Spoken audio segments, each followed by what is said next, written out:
Bonjour Monsieur Pariot. Bonjour docteur. Voilà, nous sommes aujourd'hui chez vous et nous sommes très heureux que vous nous accueilliez avec le soleil en plus.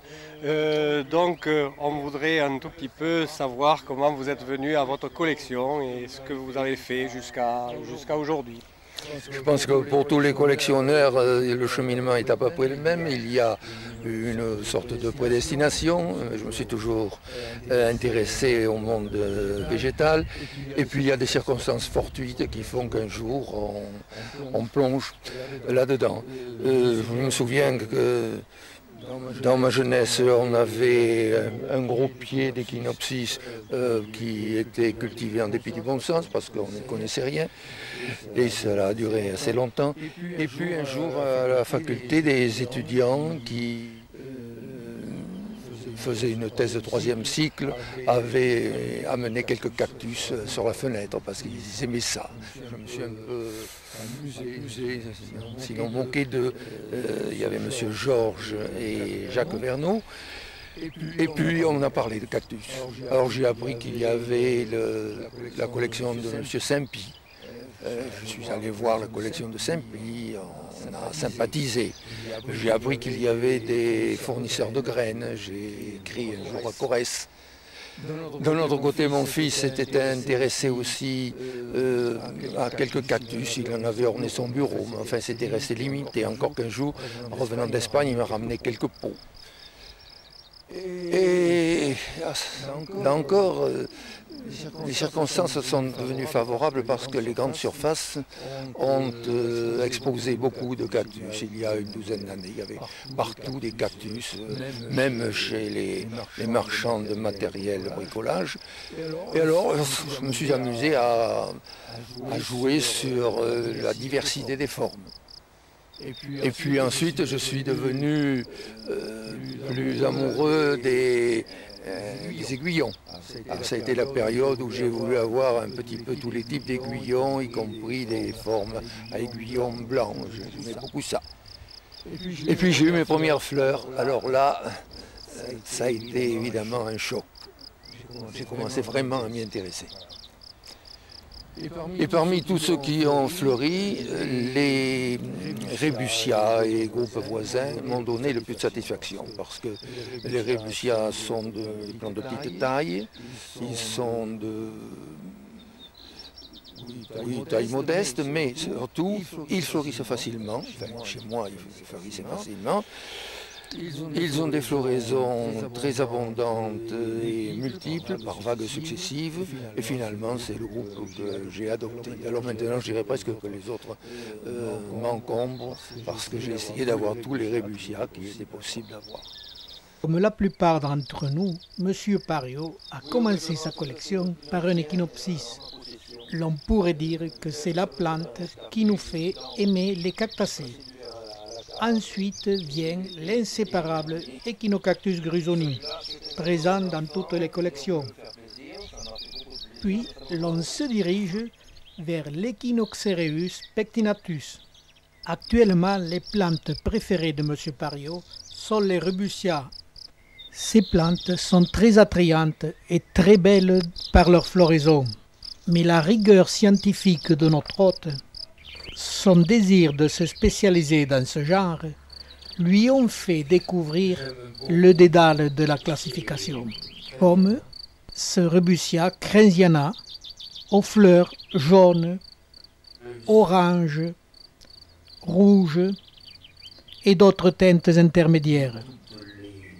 Par ces Alliostera, appelés actuellement rébussia, ces rébussia senilis aux teintes de floraison vraiment variables, d'autres crensiana, puis d'autres variétés de Rubussia senelis.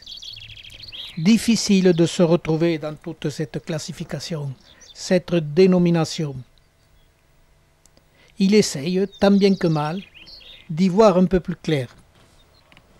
Et tous les jours qui passent, au fur et à mesure qu'il avance avec d'autres espèces, il mesure le chemin qu'il y a à parcourir pour avoir une classification propre et nette. Et c'est là que l'on commence à voir la force d'une spécialisation. Tout en ayant dans sa collection un grand nombre de genres de cactacées représentés, les Rubussia sont en force.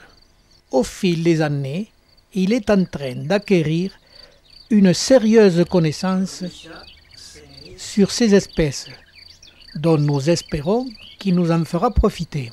Ces très beaux Rubussia albonata sont d'une surprenante beauté.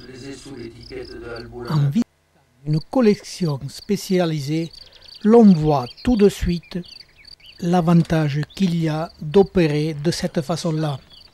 Rubussia albiflora.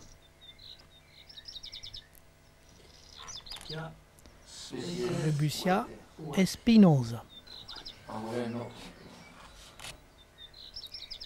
Rubussia cooperiana.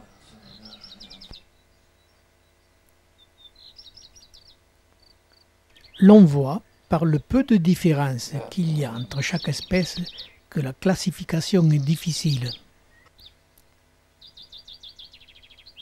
Rubussia albiflora. Celle-ci est facilement reconnaissable. Il y a aussi Wilcoxia albiflora. Rubussia espinosa.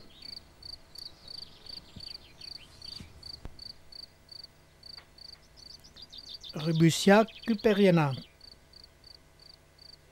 ou Ailostera cooperiana. Monsieur Pariot est passionné de ces petites plantes. Rubussia crensiana à fleurs blanches. Rubussia espinosa.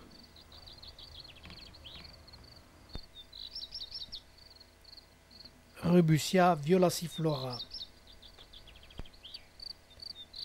Rubussia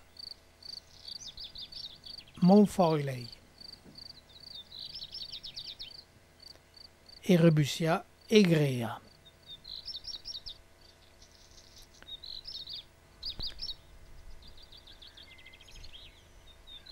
Hubelmaniana pectinifera. Il m'expliqua qu'il cultivait avec succès ces plantes dans de la pouzzolane pure.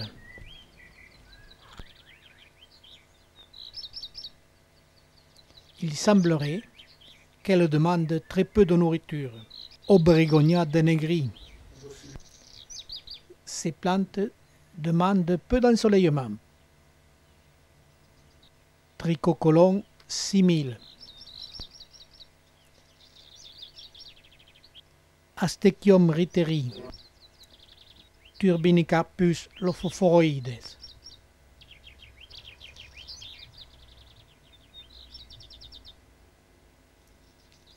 L'ensemble de la collection, très bien soigné, très bien rangé. Par cette visite rapide, dont il est difficile de vous décrire toutes les plantes les unes après les autres, d'un simple regard circulaire, l'on s'aperçoit qu'il aime surtout les plantes globuleuses. Les plantes qui fleurissent rapidement et dont la floraison est très attrayante.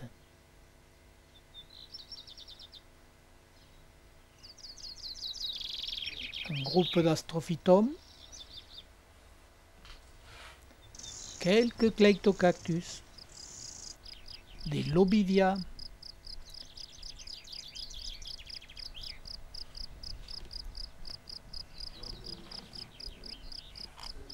quelques mammillaria, notocactus, mais un peu partout, toujours Rubussia, Mediolobivia, Ailostera. Tout ce groupe classé actuellement dans les Rubussia. Les notocactus sont eux aussi présents, comme la plupart des genres de plantes globuleuses. Et bien sûr, les Lophophora, présents eux aussi dans toutes les collections. Un très joli groupe de Gymnocalcium.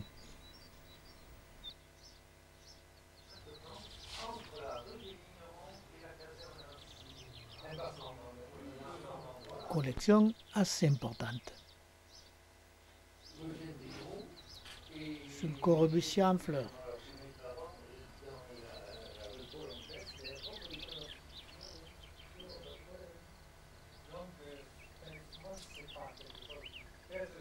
Quelques parodias. Par ce rapide regard, l'on s'aperçoit que tous les genres sont représentés, comme ces magnifiques sujets d'Astrophytum asteria, Echinocereus,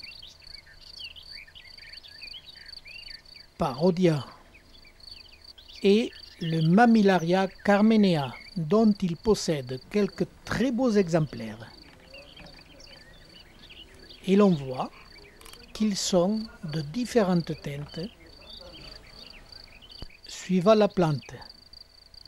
Plante à aspect variable,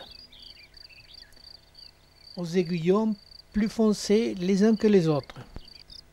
Je termine cette visite de collection trop rapide à notre gré en remerciant M. Pariot de nous avoir laissé filmer, mais aussi de nous avoir fait découvrir une chimère chez les cactacées.